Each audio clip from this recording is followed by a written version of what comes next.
Okay, so ang susunod po nating speaker, ang topic po niya is about community. So siguro tinatanong natin, bakit may community topics?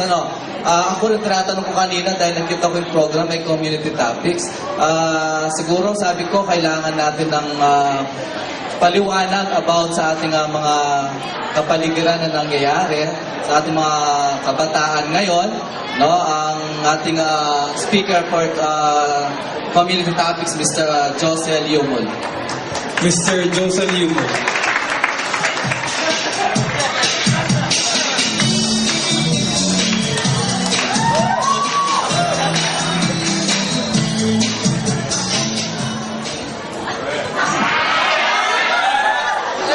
Kakarog po eh. Good evening po kay Kayungan. Good evening, ma'am, teachers. Good evening po. Actually, kinakabahan nga ako dahil ewan ko rin kung anong sasabihin ko. So, siguro kung balikan natin yung high school natin. Ako is, maalala ko lang yung high school natin is, ito yung time na nag-enjoy din ako.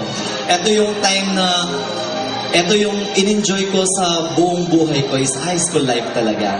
So first year, second year, third year, yung mga ginagawa ng mga classmates, ewan ko yung mga classmates namin dito ng third year, fourth year, yung ginagawa namin na siguro yung mga ibang kabatchmate natin, di nila alam mo ng mga ginagawa natin noon. So ito yung mga gusto kong i-share sa inyo, yung ginagawa namin nung third year. Nandito may mga classmate kong third year. Ayun. Ginagawa namin mga classmate kong third year is, actually ginagawa namin is, hindi namin alam paano kami kumita ng pera.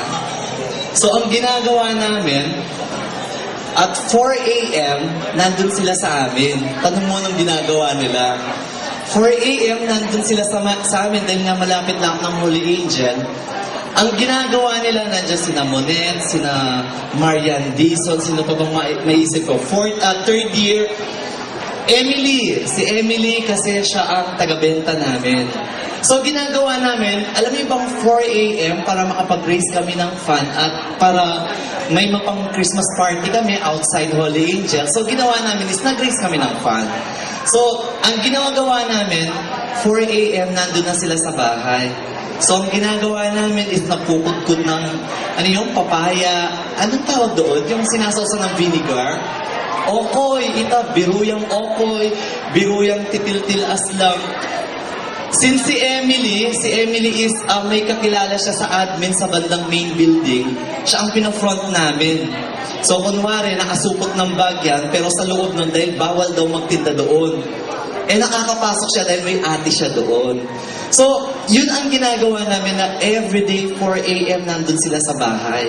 So, 4 a.m. nandun sila nagluluto kami. Kung ano mga linuluto namin. Para lang makapag-raise kami ng fun at may magawa kami at mag-enjoy lahat. Then, yun yung mga hindi ko makalimot yung third year. Fourth year yun na dahil nga kinareer ko din po is from second year high school class president. Fourth year, eto naman bilang class president ng fourth year, dito ko naman nakita lahat ng mga pasaway. Nako, pasaway ang mga kabatchmate, ay mga classmate ko ng fourth year. So, ang ginagawa namin is, yun lang is, ang kagandahan nun, kahit gaano sila kapasaway, kapag pinag-usapan namin kung ano yung dapat namin gawin as a team, as a class, yun ang ginagawa at sinusunod nila. Yun naman ang gusto ko sa kanila is, hanggang ngayon actually, before ng reunion, narinig pa lang nila na magkakaroon ng reunion, tinext na ako ni Arlene, tapos yung mga classmate kong fourth year is, nag-meeting na kami ng ilang beses. Ilang beses na kami nag-meeting para lang maka-attend ng reunion. So yun yung mga nami-miss ko nung fourth year. Grade school, fourth year, yun ang mga nakakamiss.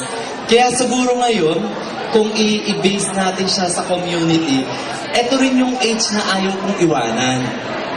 Kaya nga, kahit hanggang ngayon is pati sa mga ginagawa ko everyday, sa mga ginagawa ko mga activity, kahit tatay na ako, yun is kinakarir ko pa rin ang pag-aattend ng mga PTA meeting ng mga bata, lahat-lahat. Kasi nga, ito yung isa sa mga nakuha ko sa Holy Angel. Siguro yung masasabi kong pagiging leader na tinuro ng Holy Angel sa atin. So, sabi ko nga is from grade school, high school, second year, third year, fourth year, class president, tapos biglang nag-college, ganun pa rin.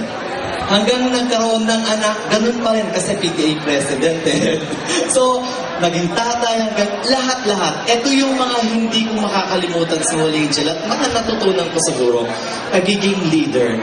Tapos, ngayon sa community naman, ito is, gusto ko lang sabihin sa inyo, based sa community is, right now, nag-work ako sa community kahit nung nasa Baguio pa kami is, sa community pa rin ako nag-work.